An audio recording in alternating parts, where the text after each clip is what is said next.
নগাঁৱৰ IS অফিচত CIDৰ দল স্নাতক আৰু স্নাতকোত্তৰ শিক্ষকৰ পদৰ বাবে আবেদন কৰা একাংশ প্ৰাৰ্থীয়ে জমা দিছিল ভুৱা নথি। গুৱাহাটীৰ ৰয়েল গ্লোবেল ইউনিভাৰ্চিটিৰ পৰা ক্ৰয় কৰিছিল BEdৰ ভুৱা চাৰ্টিফিকেট।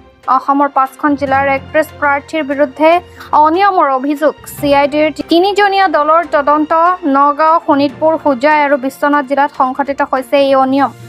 নগাঁৱতে সৰহসংখ্যক প্ৰাৰ্থীয়ে জালিয়াতিৰে আশ্ৰয় লোৱাৰ সন্দেহ।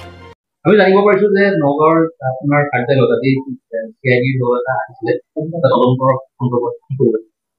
হয়, তেওঁলোকে আহিছে, 3জনীয়া টিম এটা আহিছে আৰু ইতিমধ্যে তেওঁলোকে আমাৰ চাৰ্টিফিকেট ইছ্যু এটা লৈ আহিছে। আমাৰ ইতিমধ্যে আমাৰ 5খন ডিষ্ট্ৰিক্টৰ আমাৰ নগাঁও জিলা জোন আছিলে, বিশেষকৈ আমাৰ গ্ৰেজুৱেট টিচাৰ আৰু পষ্ট গ্ৰেজুৱেট টিচাৰ ভেৰিফিকেশ্যন হৈছিলে। তাৰপিছতে তাতে আমাৰ এটা চিষ্টেম আছে, যদি আমি কিবা চাৰ্টিফিকেট কিবা আমি সন্দেহ কৰোঁ তেতিয়া আমাৰ এইটো বেক এণ্ড ভেৰিফিকেশ্যন চিষ্টেম এটা আছে আমাৰ। আৰু ইতিমধ্যে আমি তেনেকুৱা সন্দেহজনক টেকন' গ্ল'বেল ইউনিভাৰ্চিটি আমি এইখিনি অলপ সন্দেহ কৰিলোঁ। সন্দেহ কৰি আমি বেক এণ্ডত সেইখিনি ৰাখি দিছোঁ আৰু সেইটোতে CIDত এটা কেছ ৰুজ হৈছে আৰু তেওঁলোকে আমাৰ নগাঁও জিলালৈ আজি আহিছে আৰু ইতিমধ্যে তেওঁলোকে এইখিনি ভেৰিফিকেশ্যন কৰি আছে আৰু নিশ্চয় আজিৰ ভিতৰত কমপ্লিট হ'ব। এই 5খন জিলাৰ কিমানজন অভিযুক্তৰ বিৰুদ্ধে গোচৰ ৰুজু? ইয়াতে 31জন আমি বিচাৰি পাইছোঁ আৰু টেকন' গ্ল'বেল আছে, কিন্তু আদাৰ ইউনিভাৰ্চিটিও বেকিঙত আছে, কিন্তু এতিয়া হয়তো তেওঁলোকে টেকন' গ্ল'বেলটোৱে লৈছে। পিছৰ পৰ্যায়ত হয়তো বাকী ইউনিভাৰ্চিটিও সোমাই যাব পাৰে। টেকন' গ্ল'বেল ক'ৰ হয়?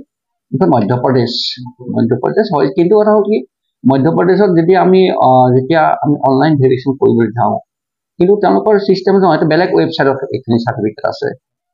মধ্যপ্ৰদেশত তেওঁলোকৰ যিখন ইউনিভাৰ্চিটি আছে সেইখনতো ঠিকে আছে, আমাৰ যিখন লিষ্ট প্ৰভাইড কৰিছে তাতো আছে, কিন্তু এইখিনি একো বেলেগ এটা ৱেবছাইটৰ পৰা এইখিনি চাৰ্টিফিকেট আছে।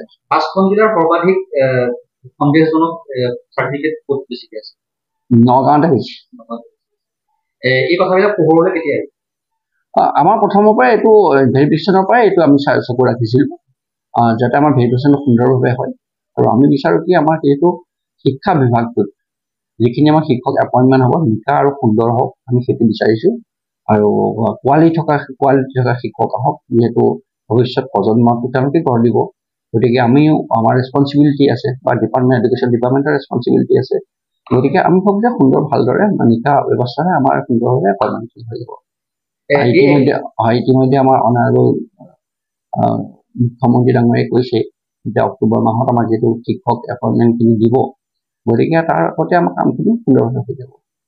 এই 31জনৰ বিৰুদ্ধে CIDয়ে নিজাববীয়া গোচৰ ৰুজু কৰিছে? হয়, তেনেকৈ তেওঁলোকে কৈছে। কিন্তু আপোনালোকৰ আচলতে চকুত পৰা নাছিল নেকি?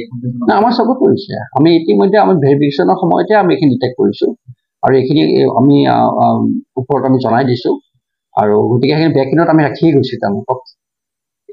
Okay, thank U.